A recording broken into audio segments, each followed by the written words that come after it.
All right. Okay. There's no intro for the show, so I don't really know. I was slightly trying to channel Jeffrey Tambor from Larry Sanders' show. Nice. All right. Here's Larry. Okay. Anyways, Breaking Podcast episode, I don't know.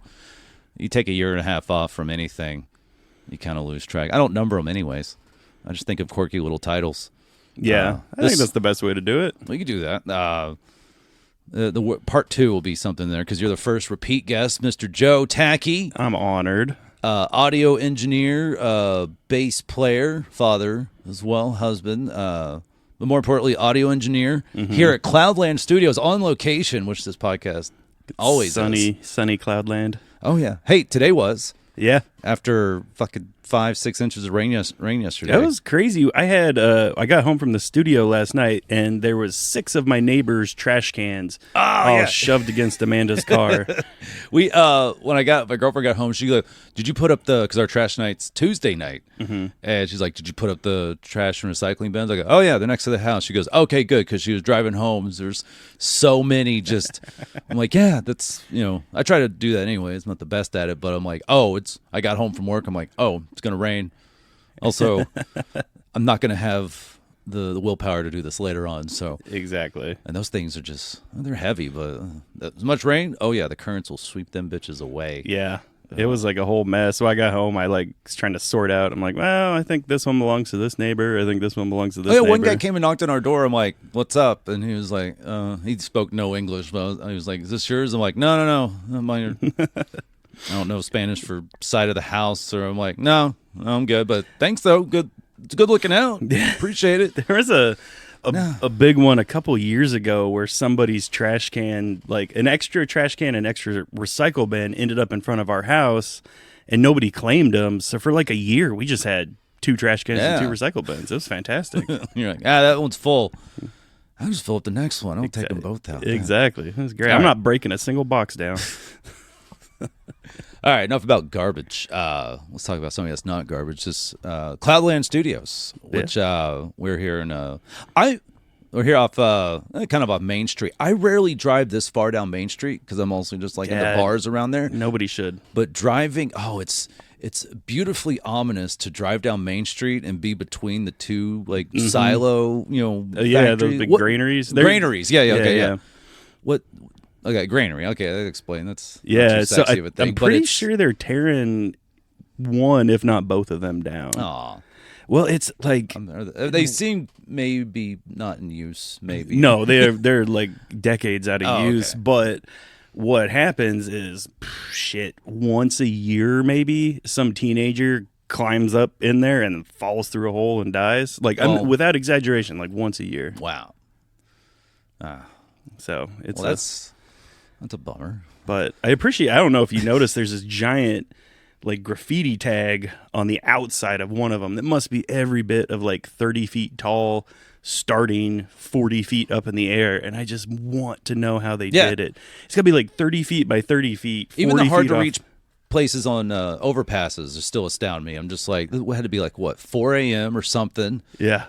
And then sometimes the artwork's pretty well done. Yeah, this one's pretty cool. Impressive. I mean, and it's just the scale of it's just so massive. I'm like, that must have taken 20 cans of spray paint and several hours to do, and you were hanging off the side of this thing with a rope. Did you rappel down? They had to have. It's not or was it a multi-man operation? Well, it could have been a multi-man operation. To at least sketch it out, and then maybe one guy with this, but they'd still have to scale down. It's not like they rented a boom lift from Sunbelt. Right? Yeah. All right, so anyway, let's try to stay on track here. I doubt that very much.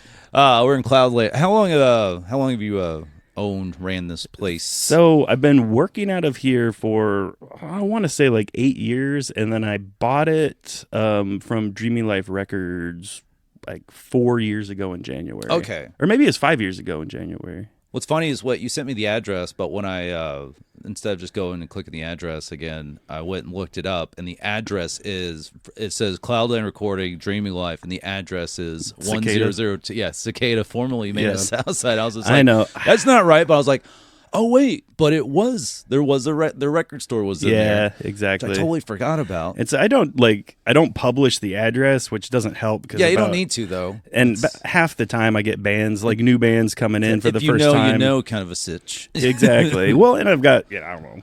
That's what I like about a couple $100,000 worth of recording gear in here that I'd like to keep in this building. You want to keep behind a nondescript door. Exactly. That's locked. But no, like, I don't know. I'll have a session and like the rhythm guitar player will have not read his text messages and just Googled the place and then call from Cicada like, I think I'm here. Like, no, you're close, but no. No, they don't like reading things like that or advance emails or writers or well, they send the writer. Anyways, advanced emails. Yeah, people. A lot of people don't like knowing that. But what bands have you recorded here? Any? Oh my gosh! Rattle off, name drop. Scores of them. This is the name drop podcast. We do it. I repeat the same story at least every other episode. Oh, perfect. Well, so I'm working with Corey Cross right now. He's a country singer who's pretty rad. All the Me Motor Scooter records have been done up here. Which is your band. That's my band. You and Sammy. Yeah. And let's see who else. I don't know. You can probably talk like what's in the works, I guess. Yeah. That's more relevant. I just wrapped up an EP with Jeff Zero in his own private universe. It's pretty cool. It should be coming out pretty soon, I think. What else?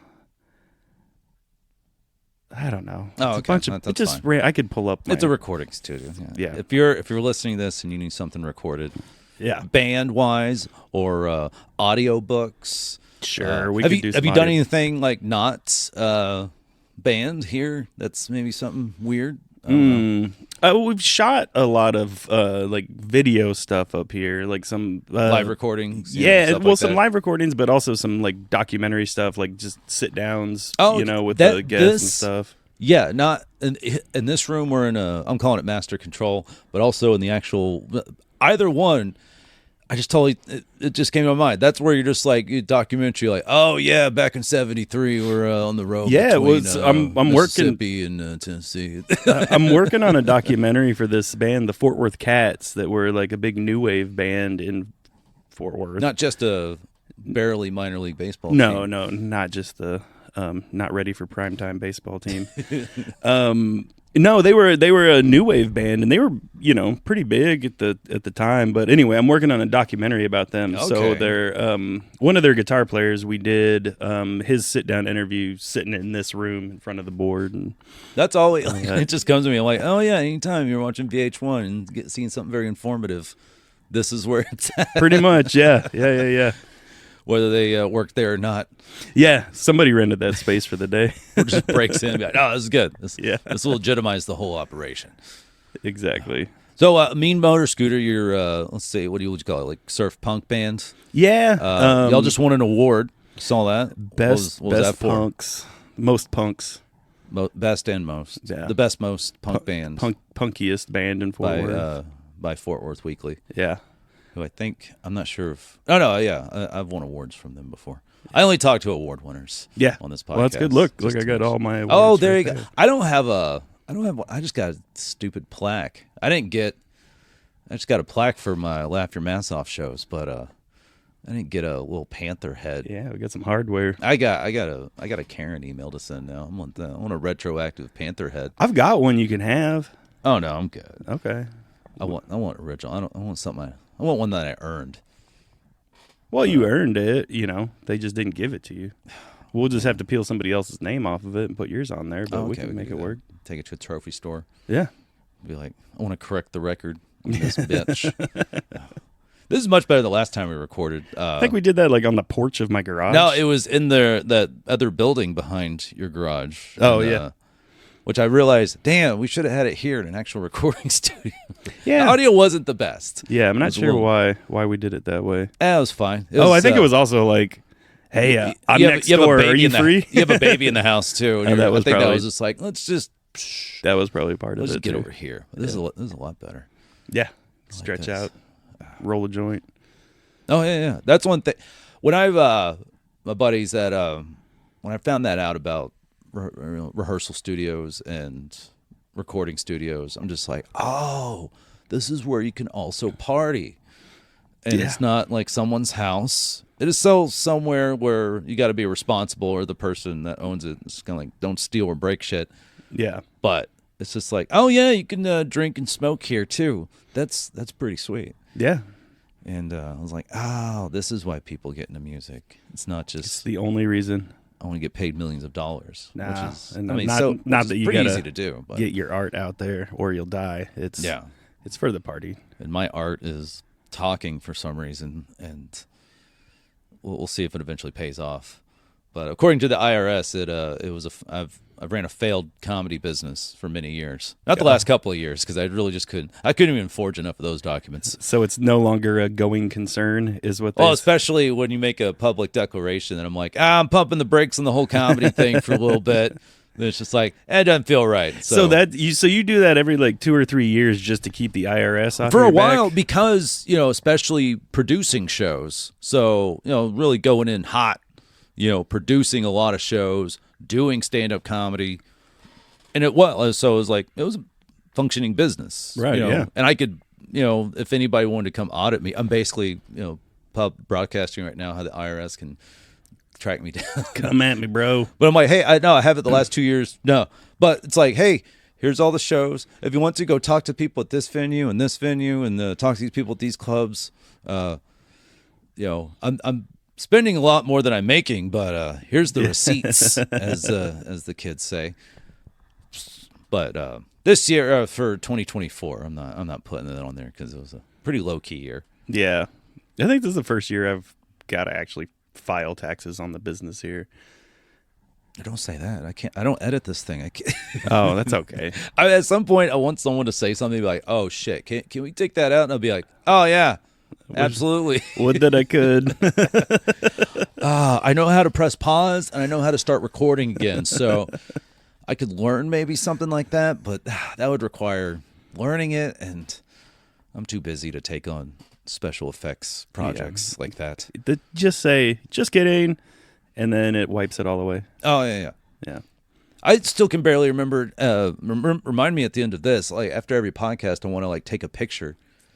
And then I'm leaving like an hour or two later from my last interview with Keegan McEnroe. I'm just like, damn it, I didn't get the selfie. It's like, shit, I always forget to get the selfie. And I want to start taking on with holding the equipment, just like here on location, because it's not video. That's way too much. Yeah, I want to do that. We started hire someone, redoing the Funky Town podcast again. So we've been coming up here and doing it. It's me and Jeff and a guest.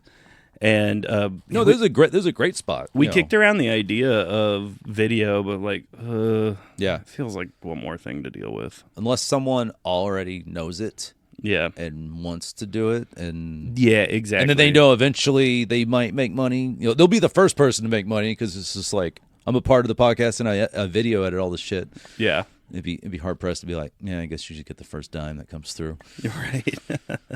Yeah, I have some comic buddies that, I see that they have the classic setup, it's like 2 hosts or something, which is too much, and then the guest, and it's all video, and I'm like, God damn, this is a whole operation for, I could probably do audio only and get as many downloads.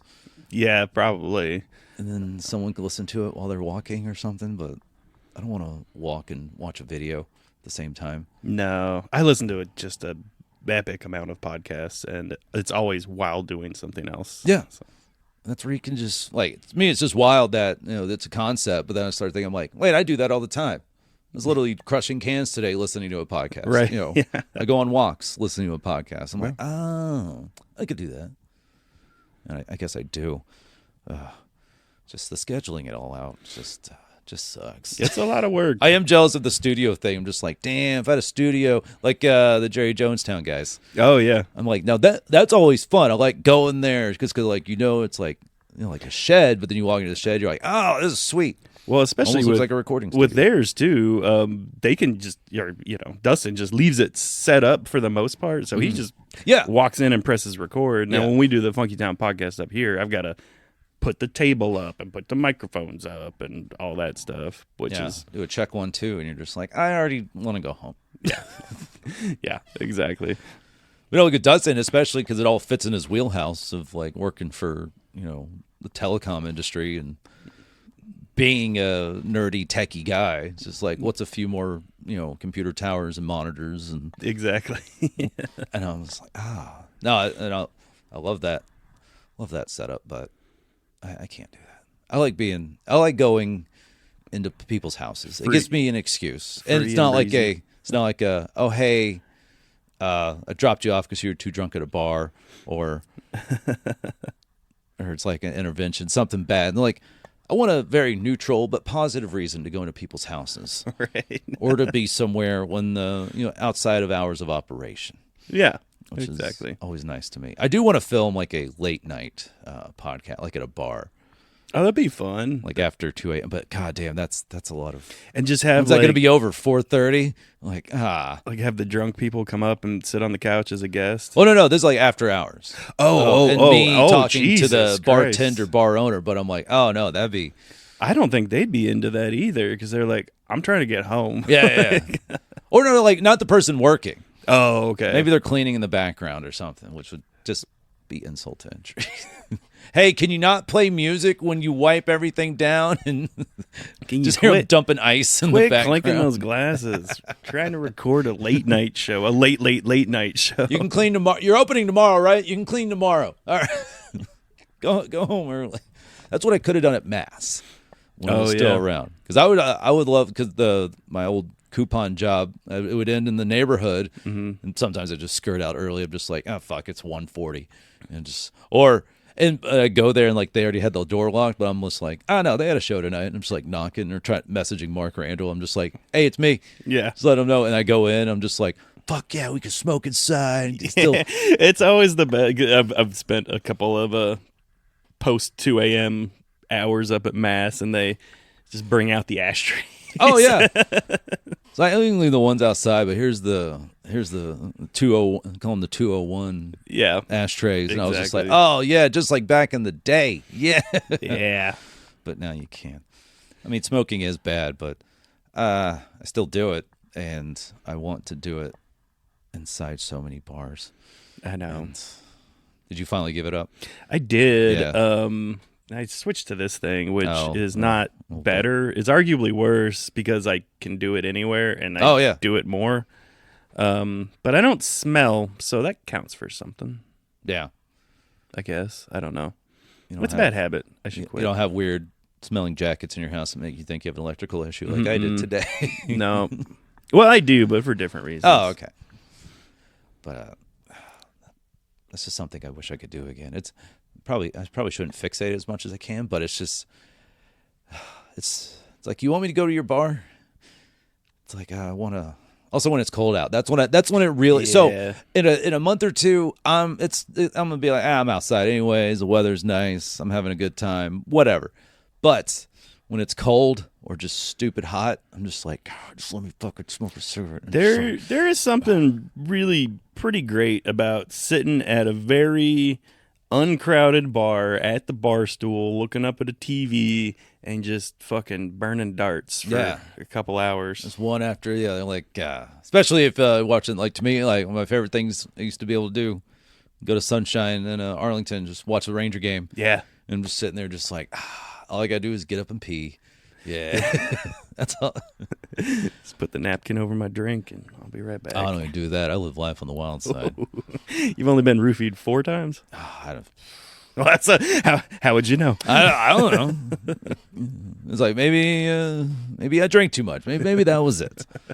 Maybe that. What's next for Mean Motor Scooter?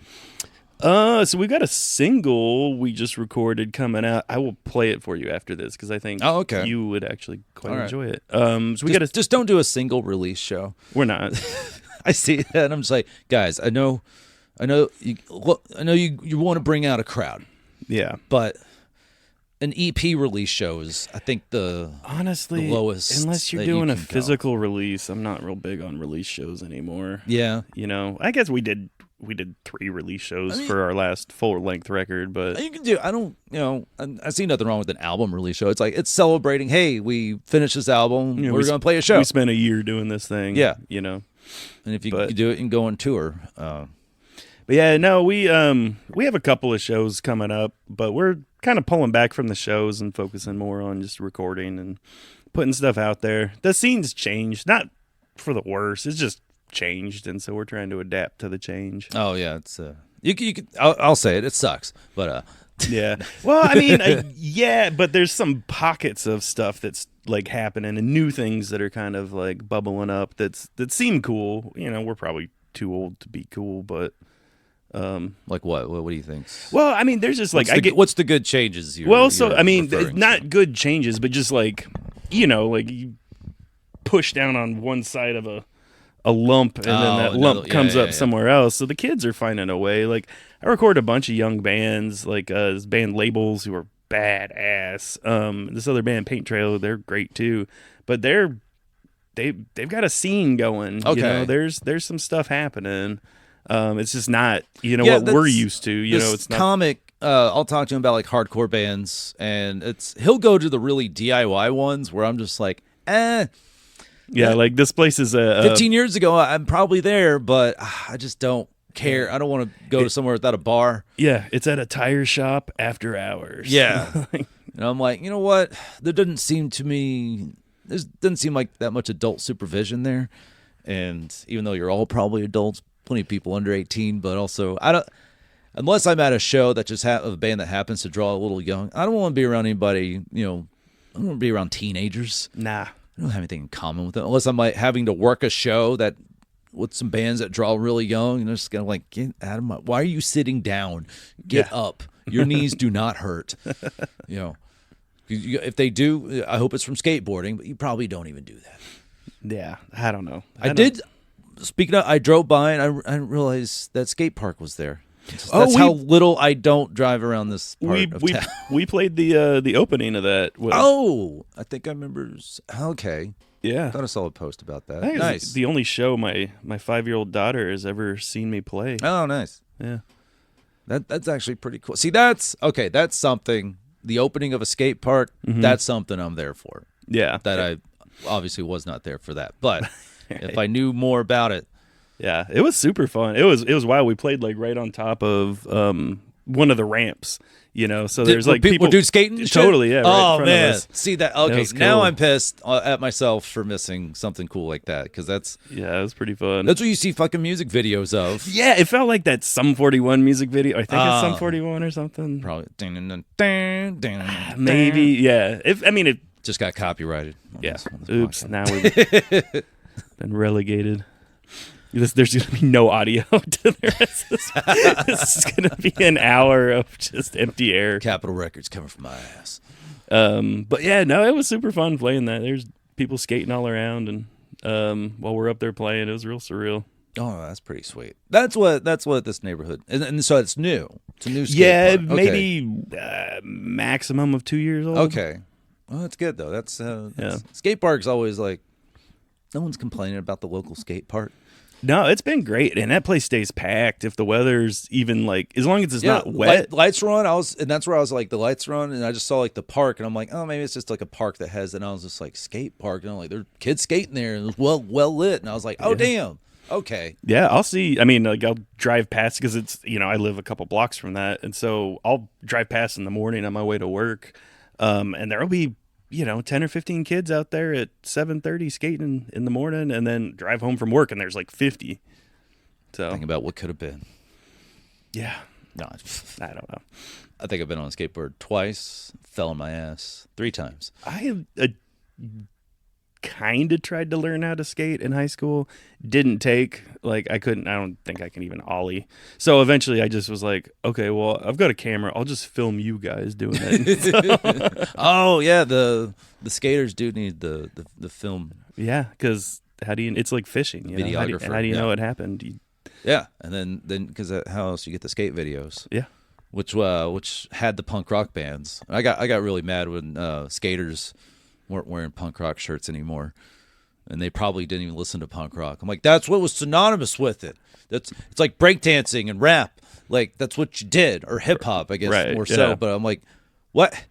Were you listening to what? Just chill rap or something like that? I'm like, how do you skate to that? Obviously you do, and they have fun. They're having a great time. I'm with you. It's I'm just very close-minded. Yeah, like that's all that old skate punk music. That's what informed most of what I do. I'm like, if I say Pennywise to these kids, are they thinking about it? You're right. Even if they remember the name of the clown. Yeah. I don't know. Like, what do you guys know about the Hippos? See, I don't even know. They were like a ska band that was on probably the first Tony Hawk Pro Skater soundtrack. Okay. Man. Somebody will correct me on that. Oh, yeah. You're going to get some letters. Let's look at the chat. Oh, wait. That's happening. I don't have a subreddit yet, so we'll figure out. Do you have a Discord? For my fantasy baseball league that my friend wrote me into. Okay. And it's mostly just guys tagging other people we're in the middle of our draft. We're in like week 2 of the draft because it just takes fucking forever. Right. And like the first like 10 rounds are like relevant. And then you just gotta we got the minimum amount of people so far drafted, but you still have to draft, I don't know, 26 people times 18 teams. And I already left the house, but so it's in a serpentine. So if you're lower in the order, you draft very quickly again. So so if you're 18, then you're 1 in the next guy round. In the last picks twice, and then it goes Gotcha. back up to 1. And it was like 6:15. I'll get the email because I drafted earlier, and then I'm like next to last. So it's like it's 4 picks and back to me, and I'm just like, well, no, sorry, I'm out of the house. You fuckers are gonna have to wait. And I think a lot of these guys have like 9 to 5 jobs. I'm just like, hope you can get on the website at work because I'll make my pick around midnight, I guess, something like that. But it's a dynasty league where what does that mean? I'm going to play for a few years because you keep the players you drafted. Okay. For the next year. So this draft, and then you can make trades and drop people. And I was going to say, what happens if they get relegated to the minors? Well, then that's why you draft extra people because you can replace them, or someone's injured, you reserves. I gotcha. But I just actually kind of forgot it was a dynasty league. And I'm like, damn it. But I'm hoping all these years of baseball knowledge, and I'll see people's names, and I might quickly Google their stats. Mm-hmm. But also I just kind of remember their names, watch just the hours sunk into MLB Network. Right. I'm like, oh, Aaron Savali was a good pitcher on the Brewers. Like I literally looked at him, I'm like, oh yeah, I remember his name. And I remember the announcers being like, oh, he was relied on. I was like, you know what, I'll draft him. Yeah. And I hope, I played fantasy football one time. Didn't even make the playoffs. Never played again. Never done. I think I did fantasy basketball one time. That didn't make the playoffs, didn't win again. I did win a March Madness tournament. Oh, nice. I've never successfully made it. And I've never gotten more than like 3 picks right. And I don't give a fuck about college sports anything. But it was our buddy Anthony and the coffee pot guys. They worked at an Outback Steakhouse back in the day. Most of them did. And they were doing they're out, they're working the bar, they're following sports and everything. I think it was like 2007 because Anthony got me into the Mavs, and I was just like, and having to watch ESPN, I got all this residual college basketball info in my head. Right. I was like, fuck it, here's $20, I'll fill one out. And I'm like, you know what? I think Ohio State will repeat, and they did. Nice. And I won $330. There you go. Wow. All right. At first, well, theoretically, and then the guy you paid and was going to pay out at the end. Now, I did get paid, and this was really shitty, but at least I can respect the honesty. This guy, Billy, we don't even know where this guy's at these days. He told me, I was like, hey, when can I come pick up my cash? He was just like, give me a minute. I had to use it to pay my rent. I was just womp, womp, womp. Well, he confessed to it. So that counts for something. But he's just like, I'm picking up extra shifts. Give me some time. I was like, all right, well, I mean, he doesn't have it, so that's literally my only option. That or break his knees, I guess. No, Billy was former Marines. Oh, so it's not gonna happen. Wait it out. Just wait it out. No, he was. Billy's in a great shape. We'll just wait it out. Yeah, former Marines or Army, but still, Like, at least give me my 20 back. yeah. The guy, it was, when we went and swam, someone was like, God damn it, the first guy with the shirt off. It's like, okay, dog tags. It's like, all right, well, but he paid me my money, so Okay, well, good. So happy ending. yeah. So I'm like, maybe if I play fantasy sports and the thing I actually like, nay, I say love, maybe I can piss off all these guys and piss off my friend Nick got me into it, and maybe they can be like, maybe I win this thing, and then these guys are like, Nick, what the fuck? You brought in this guy? I'm like, what? It's like bringing like somebody to a poker game. It's like, I've never played this game before. How's it work? Oh, and then I think I get it. Yeah. And then they take all the money. Did you bring in a fucking ringer? But a couple of the guys in the league, like Nick and I, we watch a lot. We like all the same bands. So we'll go, and then I've met a couple of dudes at the same shows that are in the fantasy league, but we also like a lot of the same bands. Nice. I've also been able to hook them up with tickets because that's what I get working with the Spoon people. Very cool. I don't do booking, so don't even ask. I don't know, but you know them. You know how to get booked. I know how to talk to who I got to talk to. Yeah, I don't. I don't know how to get booked at comedy shows anymore. Oh, yeah. I wouldn't even know where to start there. No, you don't. Oh, yeah. Maybe I should just go back into like, all right, fuck, I'll do comedy between bands. No, that. I think that's over for me. I don't want to do that. It's a tricky way to do it. I think we did it right when we had you do it at our show. That was great. But that was also your suggestion. You were like, "Don't put me on first. Intro me." I'm like, "Do it this way." Yeah, give me an intro, and I will act a lot less than how I'm acting right now about this show. Yeah, no, I think that one worked out. I want to be a part of the show. I don't want to host the show. Yeah. I say that, but I'm actually starting up a new comedy show at a bar that's like 5 minutes from my house. Oh, cool. And it was just something they posted about wanting to do comedy or trivia. And then my girlfriend saw it, sent it to me, and I'm just like, well, that's so close. So I'll take the meeting. And I met with them a couple days ago. And I was like, if you do an open mic, I got nothing to do with it because I don't want to do open mics anymore. And this place had done an open mic years ago, and I popped in there once or twice. And I saw it was a little bit of a shit show, and it's just like, that's an open mic. It's gonna be all over the map. Right. But I'm like, if you do an open mic, this is what you can expect. And they had done it before, so they're like, yeah, it was. None of us could remember the guy, but we all agree that he was kind of shitty. So I was like, see? And that's what comes with open mics. Right. Now, if you do a show, and then I just laid out all my bona fides on shows. Yeah. Just like, and they had been to Sunshine before. Here's a plaque that I have that says I'm good at this. Yeah, I'm like, I won 2 awards. I didn't take a picture, but I was like, I'm an award winning. I'm an award-winning comedy producer. Goddammit. It's what was it from Christmas Story? It's a big award. But they had been. I'm like, if I made them work at Sunshine, then I can make them work here, and it's just a nice bar called Hooligans, and right there next to Twisted Root in Arlington. Right, yeah. And I was like, I used to work literally across the way. I'm like, they used to be a Freebirds where that Korean restaurant is. And they're like, oh, yeah. And I'm like, yeah, you probably saw me lamenting my life at the time. And then like sometimes I'm like, I come out and like smoke in front of them Hooligans and maybe get a beer after work.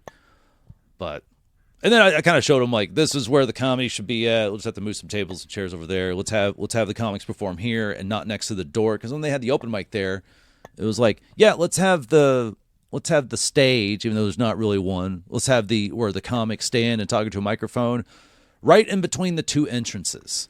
I was like, oh, maybe we could put it in the corridor where the bathrooms are. Yeah, can we put it right next to the women's bathroom so we can comment on them as they walk? But like, yeah, that. But as we were talking, I'm like, this is where the comics stand because everybody can see it. Also, it's kind of the backdrop is where the stairs are, so you got like a natural backdrop. It's no brick wall, but and it was a beautiful pitch. I gotta admit, it was beautiful. So when does that start? March 1st is gonna be. Oh, I guess the messages. Oh no, March 1st will be the first show on there. Very cool. Saturday, March 1st. We got the first 3 planned out because that's you plan it out, build some consistency. They seem very excited. I'm like, oh yeah, I can get comics on here easy. I already got part. I'm still figuring out. Like how to make it. Like, is it going to be a showcase? You know, I just have a lot of comics doing like the same amount of time. I got my buddy Crux. Well, are you gonna do like the warm up and stuff? I'm gonna host it because if I'm producing a show, I don't know what it is. I have to host it and just to make sure it all goes swimmingly. Mm-hmm. But also, I'm doing as much time as everybody else, and I'm gonna get paid like everybody else as well. So maybe depending on how tips are, pay a little bit more. So I'm like, hey, get one of those producer credits. There you go. But I asked my buddy Crux. I'm gonna have him close it out because he's the guy that works all the time, and he's like he even goes to like Oklahoma and Arkansas to do shows. Oh, nice. Which is kind of what you have to do in DFW. Hey, not for nothing. Get you a couple of XLR splitters. Actually, just one XLR splitter. Run it off the microphone. Run one into the PA and one into your Zoom here. You record that show. Yeah. Put it on YouTube. You make money. We could, but the comics just record their sets on their phone. Oh, now the audio can be questionable. Right. Now, this is something you can definitely. This is something. Here's your expertise. Like, and I see this too. Like when you see like a comedy clip, if I immediately first couple words the audio sucks, I'm swiping away. Oh, 100%. Yeah. Which I think of some comics, I'm like, cool. You got the clip. Maybe it was a good set or good bit. But if I can barely hear you, I'm not hearing the crowd reaction. Right. So good luck, because even I did. I'm like, I know you, and I didn't want to watch it. So maybe because I hate you. But I see that, and I'm just like, and you can get some okay clips if you're, got your mic and your little mic stand. You can buy all the different types of phone stands. Well, and then all of them now. That's not even a lot. All of them. I can say that flat out. They all have the new flashy subtitles. You know? Which you can either put in yourself or there's something. Shit, CapCut will do that for you. Which also I'm kind of on the fence about the subtitles thing, because say you have the audio down or muted, then you're just reading a joke, so you really don't hear. It doesn't quite punch the same way. And then I brought that up to somebody. They're like, what about if someone's deaf or hearing impaired? I'm just like, well, then turn on the auto closed caption. Then, which they probably have, but also, are they going to the comedy shows? Are you trying to bring in a hearing impaired audience? Because if that were the case, you'd have a signer right next to you. Right. Or you would be signing as you did your stand-up, which I've never seen, but I'm pretty sure some people can do and probably have done. Oh, I'm sure it's been done. I've had this idea. My friend Katie, she's got I think she's graduated by now, but she has her master's in American Sign Language. And I've met like plenty of her like colleagues and people she's worked with. Like she had like a birthday party and like half the people there hearing impaired signing and everything. Mm-hmm. And I've had this idea, and it'd be like a fun thing to pitch at like a smaller comedy club. But having her, you could have one signer, but I think it'd be fun to have multiple different signers for each comic. So the whole bit, and you would need like a hearing, like 50-50. Like half the crowd's hearing impaired and needs a signer. So you get the initial laughter beat secondary laughter. Yes, but also in a different way, the signers don't know the material, so they're hearing it as well. So they are there you go. Like a third singular audience off on the side. So they're hearing it and signing it to for the secondary reaction, but also so they might crack up. And so, but also, and so they're probably going to mess up and have to sign it twice. Yeah, or whatever. They'll be like, oh my, and they have to figure out how to sign, some outrageous, horrific shit. That's genius. You should erase this and then just do it and not put it out there for other people. Oh no, I've talked about this multiple times. Just and if somebody else, but I know the people. My friend Katie, I brought this up to her. She's totally on board. I just never, Well, it sounds like you got a venue to make this happen at now. No, it's just a bar. I wouldn't call it a venue, but I just want regular comedy. This is something I could do now on top of all this, and I think so. Say I host, I'd have my friend Katie be up there, do my set, but bring up like students, more advanced students, but also make it a whole thing, and they could get course credit. There you go. Then that way, I think like everybody wins. It's a very unique show, but they get some free credit. I like it. That's a great idea. I just got to actually do it. Oh, make it happen. No, I got great ideas. I just have zero. I have such little follow through. Like sketch ideas and everything. Like the one movie or the one. I have like 2 okay movie ideas and 1 TV show idea. And the TV and they're all kind of lazy, but it's just like what I know, and that's what everybody like. You write what you know, right? Which is fine. And my thing is be about like what I saw at Mass and what I see at Tulips and other music venues. It'd be about running a music venue. Oh, okay. With like some comedy, it like doesn't have to be too realistic because I get bogged down in how realistic some things should be. Yeah. Especially with like, oh, it's people that work at a music venue, and I take like amalgamations of like the venue owner. Sure. You know, like a Blake Barker type, like the production, guy, your door guys, your bartenders, sound guys, security, people in bands, and it almost writes itself. But also, I'm just kind of like. I think about how like technically I'm like, oh wait, that's not how that actually goes. I'm just like, guess what? Nobody gives a shit. No, they don't know. They don't know.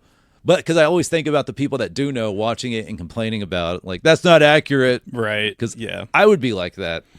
I'm like that when there's things about comedy on TV. I've definitely been that guy watching stuff. I don't remember, but Dennis Leary had that Rockstar show for a while. Oh yeah, I can't remember. It might have literally been called Rockstar. I don't remember. There was that Roadies show.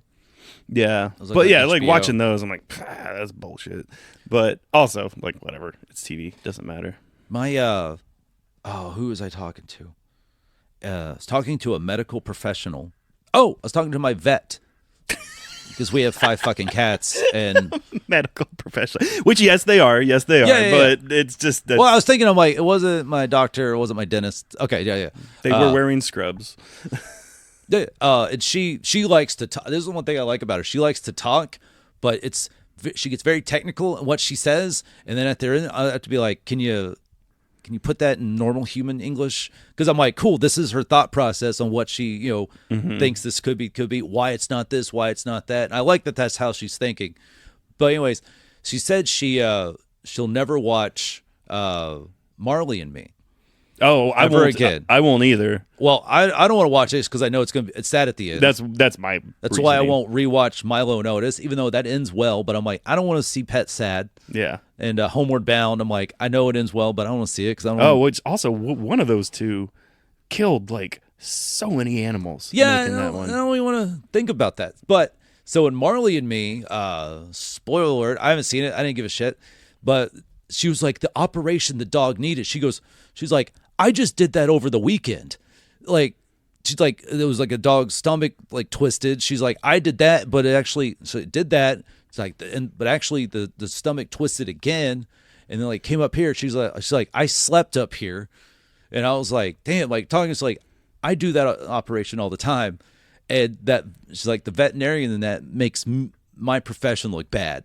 Oh, I was sure. like, oh, I don't know anything. Well, I didn't know that was kind of the crux of that movie, or like that something the about, end of it. Yeah. But like, I don't know shit about veterinary medicine, but I do know that dogs get their stomachs twisted and vets fix it all the time. Also in The Simpsons. Oh, Santa's little helper needed. Yeah, and I was like, I brought that up. I'm like, oh yeah, it's in The Simpsons. Oh, just like in The Simpsons, which they do play in their waiting room sometimes. Nice, just the Laddie episode over and over again. Oh, do a backflip, Laddie. But yeah, that was so weird. Just kind of like, oh, and like every movie or TV show has some things don't take it seriously, but then I could see that how it's like the whole point is just the dog needed a surgery. She's just like, that's bullshit. I wonder if, you know what? I bet they don't even get like the 30 Rocks and the Studio 60 on the Sunset Strip. I bet they don't. I bet TV professionals watch those and be like, that's bullshit. I wonder. Not even realizing at least 30 Rock is one of the best. It's outrageous. I know, but it's like, do you watch it and be like, well, you would never jib the camera like that on a whatever. I don't know enough to say, but I wonder if people are like, wow, that's not how you do it. It's like a paleontologist watching the opening scenes of Jurassic Park. Just like, right. No, why wasn't that already covered up or something? Yeah. I do like picking apart, like the YouTube channel, like Cinema Sins. That was fun at first. This guy he'll go through a movie, and each video is like 20, could be like 20 to 30 minutes long. and it's a running counter, and you'll hear a ding, and he'll describe what the sin that the movie has committed. Sometimes he's right, and then sometimes it's just something he doesn't like. I'm like, that doesn't really detract. Now, I love a good like YouTube video that just rips a movie apart for how bad it is, all the plot holes and all how this shit just doesn't make sense. Kind of like how did this get made? Like episodes 8 and 9 of Star Wars. Oh, right. And like the last couple seasons of Game of Thrones. Like I love, to this day, I can still watch a good thrashing of, just the horse shit that is. Sure. And I love it. But with Cinema Sins, at first it was kind of neat. I'm like, oh, he's shitting on something. All right, I love the good shit talking. All right, tell me why you fucking hate something. And really, not just I hate it sucks. I'm like, no, dissect it. Yeah. Lay it all out. Lay it and on tell me. Yeah, write me a fucking video essay about it. But sometimes I'm like, oh, you didn't like that this person's in too many movies or something. You're like, it's kind of lame. Okay, well then I won't check it out. Oh, you should check out like their most popular ones to probably see why it was big. Okay, but now it's just kind of like you're in curmudgeon land over there, right? Which that's where I live, but also I still enjoy. Yeah, still enjoy life. A lot of people aren't enjoying life now. I'm getting a little tired of the. I get it. Like if politics doesn't go your way, I get it. People, their feelings are valid.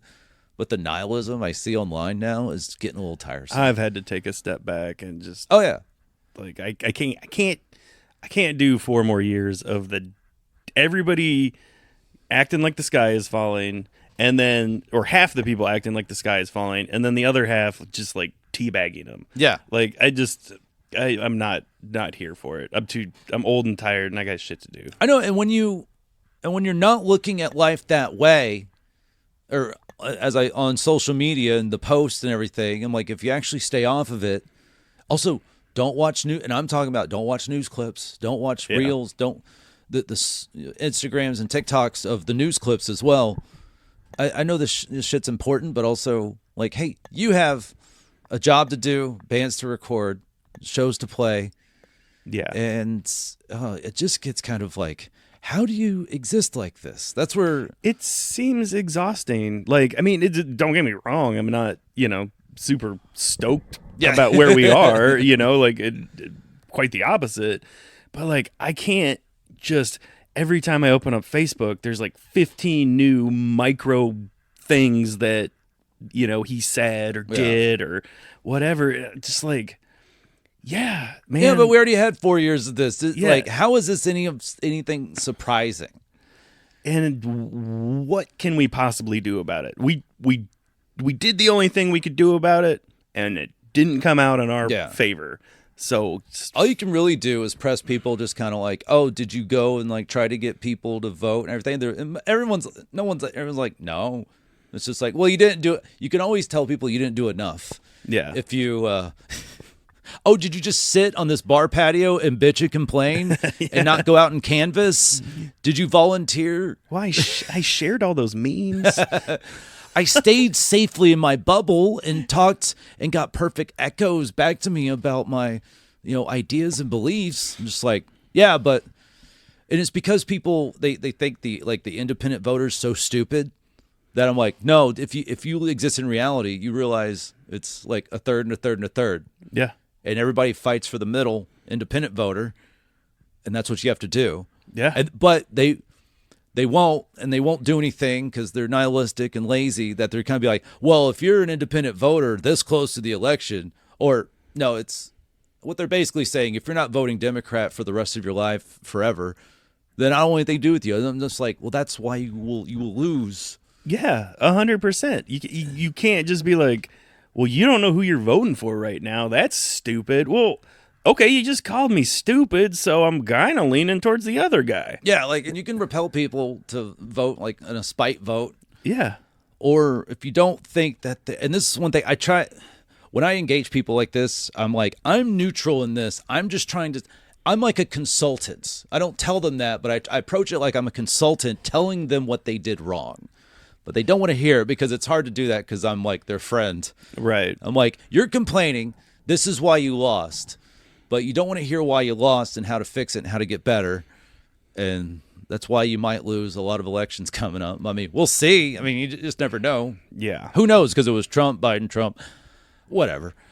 And fucking, it really, at the end of the day, how much different are they?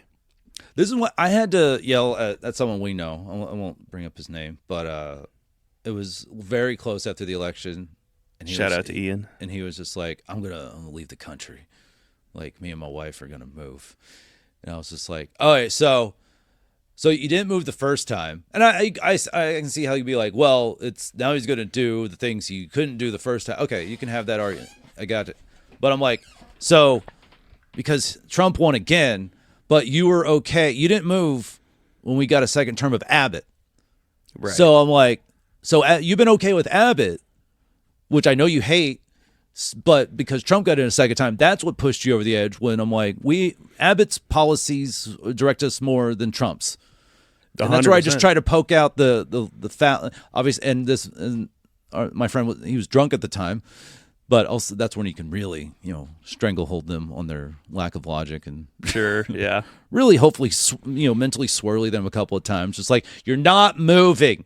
How much Spanish do you know? Right. Yeah.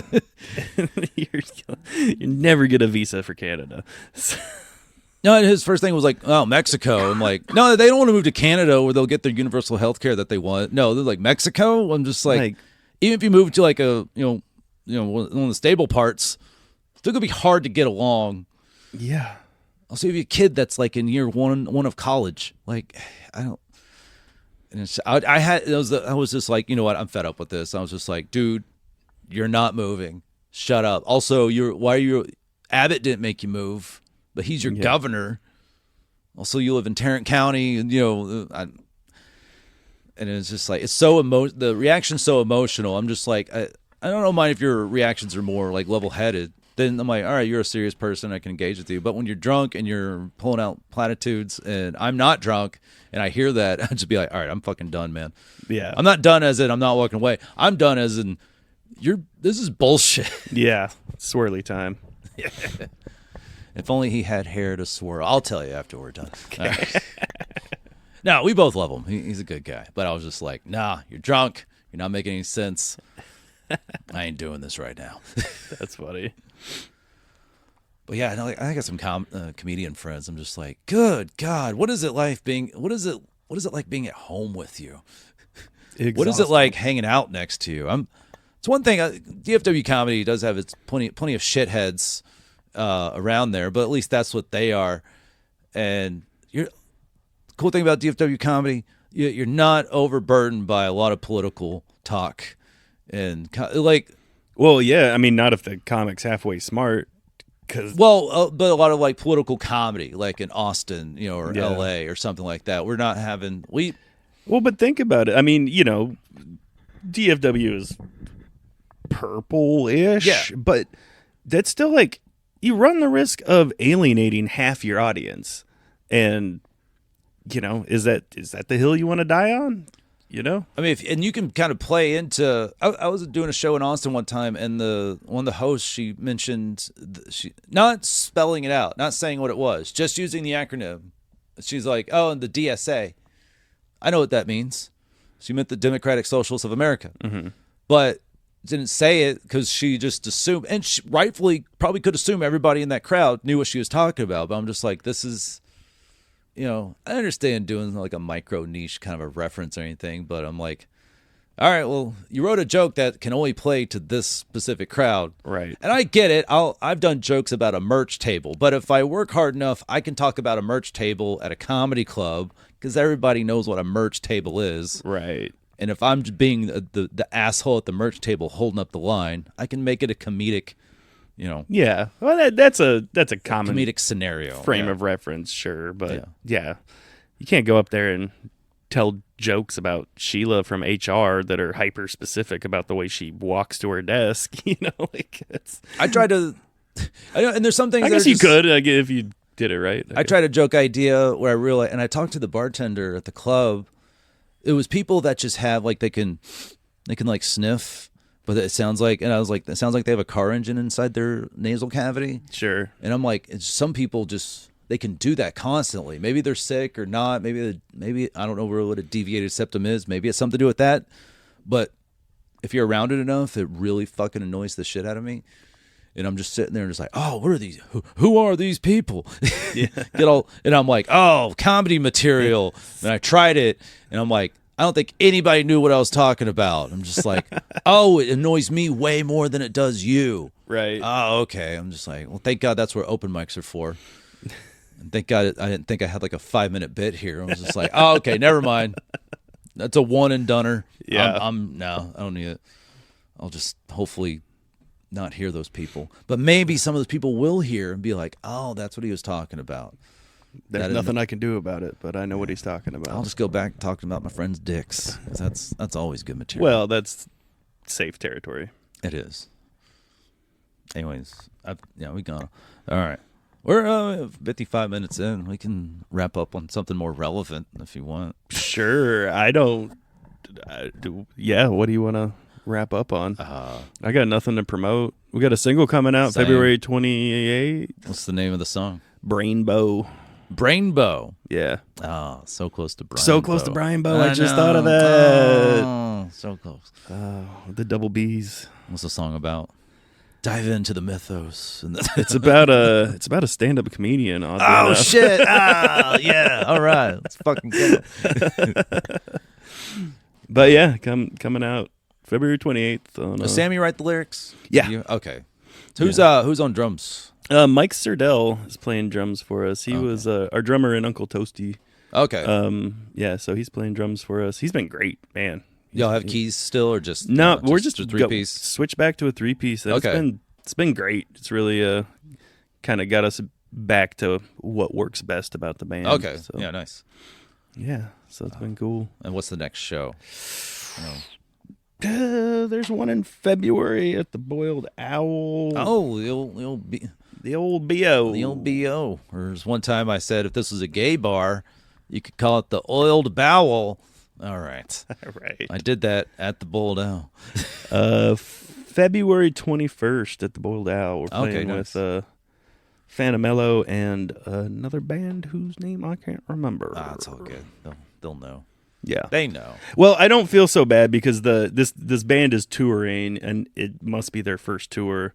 And Fanamello's doing a couple dates with them, and so they asked us to join the show, but they put us as like the headlining slot. But on the flyer, it's like band name huge across the top with Fanamello, and down, I shit you not, I'll show you this flyer. Okay. Down in the bottom right corner, it said with special guest me motor scooter. Okay.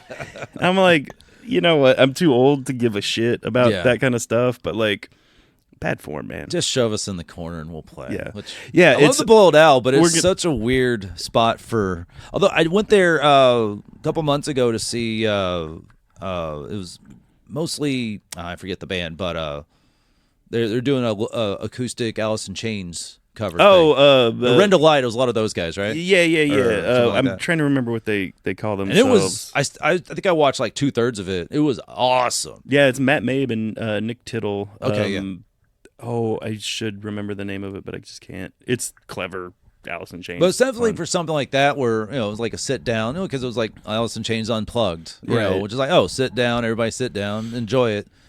But with, y'all bringing, the rock and the punk and the funk and a little bit of ska or whatever at Boiled Owl, it's just kind of like, you're right there.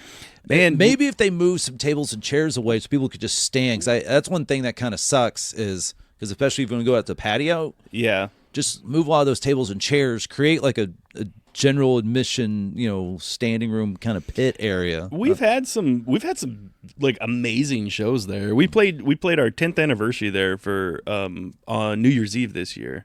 And it was great, and like we always do the last slot at Arts Goggle, and it's usually like, it's like playing a house show. It's, packed and everybody's into it and it's fun. It's just kind of funny. This band is like, puts our name real tiny on the flyer, but then like we're the ones that are going to bring the people to the show. Right. Because nobody knows who they are. I can't even remember their name. So, like, but I can hold off and put this episode out after the show. oh no, it's fine. Fuck yeah, fuck this band. No, I'm just kidding. Okay. No, it's fine. Go see them. They seem perfectly nice. They just see the band in question with just seem Phantom Mellow and Mean Motor Scooter, who have both Phantom Mellow, Mean Motor Scooter have both filmed with Coffee Pot Films. Yeah, for the music videos, which I'm playing disc golf with a lot of those guys tomorrow, and I'm going to be like, hey, bitches, we're recording a podcast soon. Stop. Yeah, I know you guys don't work for like weeks at a time. You have the time. Right. I'm coming to your house, and we're doing this. Make it happen. Oh, lazy. Love lazy those assholes. guys. Love those guys, too. Love you, Anthony. Joe, Greg, Adam, Ian, Mikey, Miguel. You'll all hear not Miguel though. You'll all hear fuck Miguel. But you'll all hear them on future episodes, and they won't even listen to this one. They might though. They might because they know you, so they might. I'm gonna quiz them. Yeah, I'm gonna quiz them on this episode. Yeah, quiz them on this point in time, the 55-minute mark. That's the real test. Yeah. Oh yeah, that means you didn't get through it. Yeah. Exactly. Oh, yeah. All right. No, I thought it was great. I really liked when you guys were talking about... Oh, shit. I don't remember what we were talking about at the beginning. But nah, it doesn't matter. All right, man. Well, hey, I appreciate you wedging in an hour for me. This happy nice. to do it. It's going to be here anyway. It helps when I plan these out more like an adult. But I'm glad you saw the Facebook post. It worked out perfectly. I want to eventually build up to more of a... I want to turn people down. I want to get to that point. Just like, you're not interesting enough for me. But as of right now, anyone, I do believe, honestly, that everyone is worth interviewing on a podcast. More importantly, my podcast. I think everyone's got, some people are just like, I think I'd be kind of lame. Like, don't worry about it.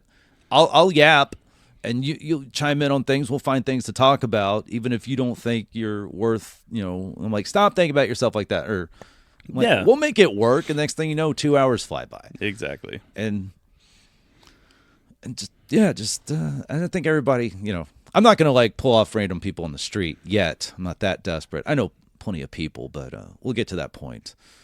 And maybe I can get like some grant money. I brought this up with Keegan. I was like, we're City of Fort Worth. I've showcased your artists. Yeah. Give me money. Absolutely. And then I'll do that with Arlington. And then Dallas and Denton and just like, Irving. Hey, yeah, Irving. I'm born and raised there. I love Irving, but what's the fucking point? We'll see. I do want to like hit up mayors and stuff at a certain point. Yeah, that and maybe people at the Ranger Stadium. Just like, hey, I got a barely problematic podcast that I'd love to have you on. Don't worry. If I say anything bad, nobody gives a shit to even dig it up. Right. But I'd like to get that big to where someone's just like, oh, we heard you say... No, I haven't done anything like that. I don't record those thoughts. Right. Just keep them in the old dome. Those inner thoughts. Yeah. Was it the old Bill Burr, look both ways thing? Before. Yeah, right. All right. Well, Joe, appreciate it. Yeah, my glad we could do pleasure, this in Cloudland. If you're a band or need something recorded that requires audio capabilities... Man, the sound system. Oh, this is even better because it's got the little dials. The VU meters. How old is this thing? This is 1972 Auditronics 501 serial C3. serial number 10. This board belonged to Caius. Oh, fucking A. Yeah, that's okay. Yeah, that's something I can roll with. There you go. Oh, all right. Now that's it came out of the Desert Studio. His name is Rancho del Luna. This console's got a lot of weed smoke and sand in it. yeah. It's Josh Homme's a spoon. So nice. All right. I'm glad I brought that up. That's something cool to end this thing on. Yeah. All right. Well, I'm gonna take some rips off of this console and get a desert high and go talk to coyotes. There you go. In the Mystic Mountains. All right. Well, thank you, Joe. Yeah, my pleasure, guys. Brian. Check out Mean Motor Scooter's new single. Brian is Rainbow. Brainbow. All right, and see him at Bold Owl, February 21st with Fantamello and band to be named later. Mm-hmm. And sorry, band to be named later. Check the flyer. Yeah, check the flyer. Bring a magnifying glass. See who's all playing. All right, guys. Check out other podcasts. Come see me do comedy. All right, be cool with yourself.